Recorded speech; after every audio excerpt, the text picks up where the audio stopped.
اور انہی میں سے ایک قبر پاکستان کے سابق گورنر جنرل ملک غلام محمد کی بھی ہے۔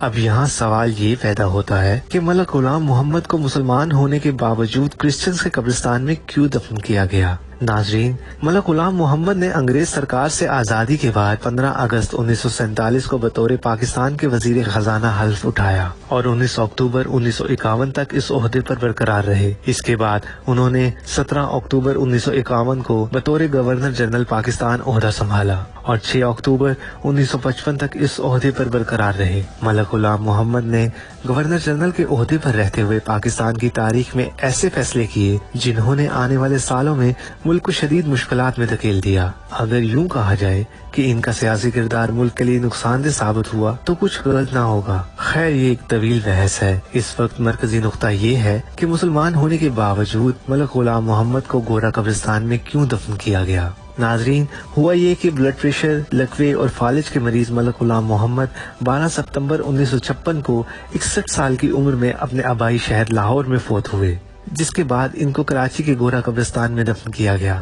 جب یہ مرا، اس کو امانتن یہ گورا قبرستان کے اندر دفن کیا گیا، پہنچی وہیں پہ خاک جہاں کا خمیر تھا۔ ایک تاریخی حوالے کے مطابق ان کی وصیت میں تھا کہ انہیں سعودی عرب میں دفنایا جائے، لہٰذا انہیں امانتاً کراچی کے گورا قبرستان میں دفن کیا گیا۔ کچھ عرصہ بعد وصیت کے مطابق ان کی لاش کو قبر سے نکال کر سعودی عرب روانہ کرنے لگے تو ایک ڈاکٹر، فوج کے کیپٹن، پولیس اہلکار، 2 گورکن اور ملک غلام محمد کے قریشی رشتہ دار قبر کشائی کے لیے قبرستان پہنچے۔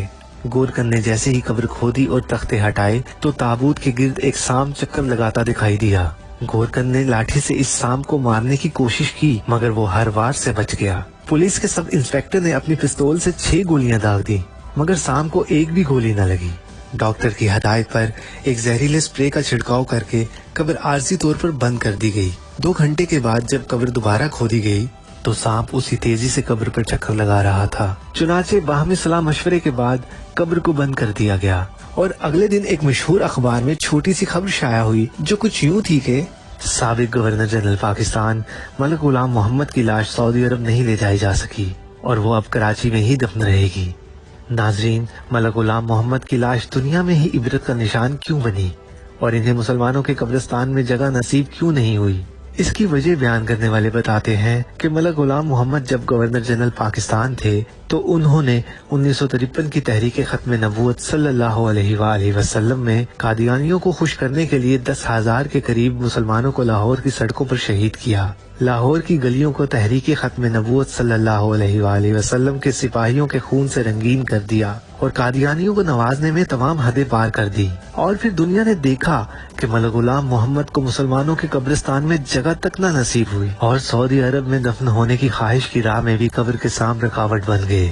قادیانیوں کو نوازنے کے بدلے میں گورا قبرستان ملک غلام محمد کا مقدر بنا، جہاں آج آوارہ کتے پاکستان کے تیسرے گورنر جنرل کی قبر پر بیٹھے نظر آتے ہیں اور فاتحہ کرنے والا کوئی نظر نہیں آتا۔ لوگوں نے ہمیں بتایا کہ یہاں اس قبر کے اوپر، قبر کے سائڈ پہ یہ آپ دیکھ سکتے ہیں، یہ گرد و نواح، یہاں پہ سارے قبرستان کے کتے آ کے یہاں پہ گستاخ رسول کی قبر پہ پیشاب کرتے ہیں، اس مرزئی نواز کی قبر پہ پیشاب کرتے ہیں اور دنیا داروں کو بتاتے ہیں کہ لوگوں جو اللہ کے نبی کی عزت میں حملہ۔ ملک غلام محمد کی قبر کا حال تو دنیا نے دیکھا، لیکن ان کی امریکی سیکرٹری نے ایک انٹرویو میں یہ انکشاف بھی کیا کہ جب وہ آخری سانسیں لے رہے تھے تو ان کے منہ سے ایسی چیخیں نکلتی تھیں کہ سننے والے دہل کر رہ جاتے تھے۔ رات کا ایسا عذاب آیا، اس کی پرسنل سیکرٹری جو امریکن نیشنل تھی، اس نے یہ بیان دیا کہ یہ مرنے سے پہلے یہ ایسی چیخیں مارتا، دردناک ہولناک قسم کی، کہ ہمارے دل دہل جاتے، اور جب یہ مرا اس کے منہ سے اور نیچے سے دونوں راستوں سے ناظرین غلاظت جاری تھی۔ یہ اللہ کا اس بدبخت پہ، اس گستاخ رسول پہ، مرزئی نواز پہ عذاب آیا۔